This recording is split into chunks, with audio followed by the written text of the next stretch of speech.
అన్ని అసెంబ్లీ నియోజకవర్గాల్లో ఉన్న ఆసుపత్రులను 100 పడకల నుండి 300 పడకలకు పెంచాలని ప్రభుత్వం ప్రతిపాదనలు సిద్ధం చేస్తుందని ముఖ్యమంత్రి చంద్రబాబు నాయుడు తెలిపారు. అమరావతిలో నిర్వహించిన సమావేశంలో ఆయన మాట్లాడారు.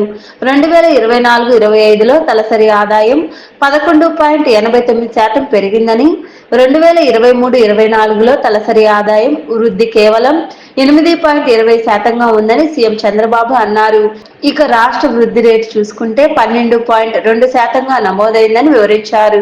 దిస్ ఈజ్ రిగార్డింగ్ హెల్త్ గురించి. దీనికి సపోర్టింగ్ కింద ఒక 100 to 300 bed multi speciality hospitals in all assembly constituency లో పెడుతున్నాం. ఇప్పుడు కొన్ని ఒకసారి డేటా మీరు చూస్తే నెక్స్ట్ 175 కాన్స్టిట్యూన్సీలు ఉన్నాయి. 70 కాన్స్టిట్యూన్సీ లో మల్టీ స్పెషాలిటీ హాస్పిటల్స్ ఉన్నాయి. 100 బెడ్స్ కంటే ఎక్కువ ఉండేటివి. 105లో మల్టీ స్పెషాలిటీ హాస్పిటల్స్ లేవు. కాబట్టి 105 ప్రాధాన్యత క్రమంలో పెట్టుకొని అన్ని నియోజకవర్గాల్లో ఒక multi super speciality hospital minimum 100 beds maximum viability బట్టి ఇంకా పెంచుకుంటారు. నెక్స్ట్ ఇక్కడ మీరు చూస్తే 100 to 300 beds multi speciality and super speciality hospitals in all assembly segments under PPP mode. ఇక్కడ వచ్చినప్పుడు advanced and higher level of health care provide చేయడానికి తీసుకొస్తున్న రూరల్ ఏరియాలో, రిమోట్ ఏరియాలో. ఇంకొక పక్కన ఎక్కడికో రావాలంటే మళ్ళీ జిల్లా హెడ్ క్వార్టర్స్ కి వచ్చి లేనిపోని సమయం లేకుంటే ఎక్కువ డబ్బులు ఖర్చు పెట్టుకునే పరిస్థితి వస్తుంది. దీనికోసం హెల్త్ ని అందుబాటులో తేవడం కోసం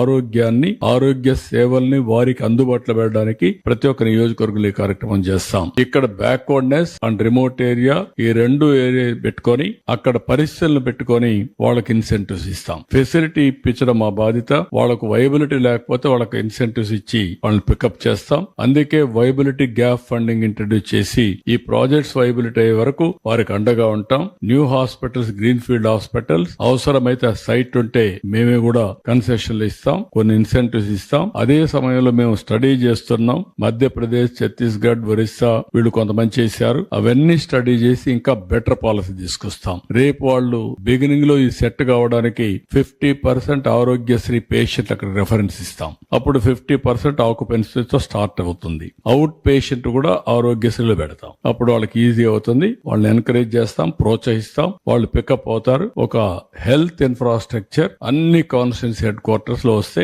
చాలా వరకు ఉపయోగపడుతుంది. ఇక్కడికి వచ్చినప్పుడు ఈ 3 ఏళ్లు మీరు ఒకసారి చూస్తే మీకు ఒక ఐడియా వస్తుంది. బ్రాడ్ గా agriculture, industry, service, GVA, GSDP, per capital income ఇవన్నీ వర్కౌట్ చేస్తే 22-23 2,19,917.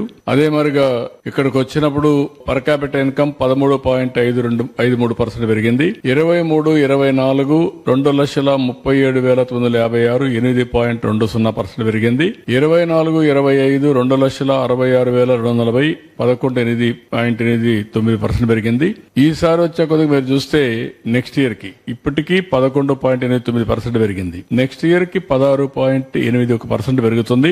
3,11,004 రూపాయలు. దానికి కూడా క్లియర్ గా అగ్రికల్చర్ 16.47% పెరుగుతుంది. 6,02,708 రూపాయలు. ఇది ఇండస్ట్రీ 17.32% పెట్టుకున్నాం. 3,99,358. సర్వీస్ సెక్టర్ 16.2% పెట్టుకున్నాం. 7,17,714. Next year GSTP 18,65,704 17.11%. ఈ ఇయర్ జిఎస్టిపి 15,73,062 రూపాయలు. అంటే 2 లక్షల కోట్లు ఇది పెరిగే పరిస్థితి.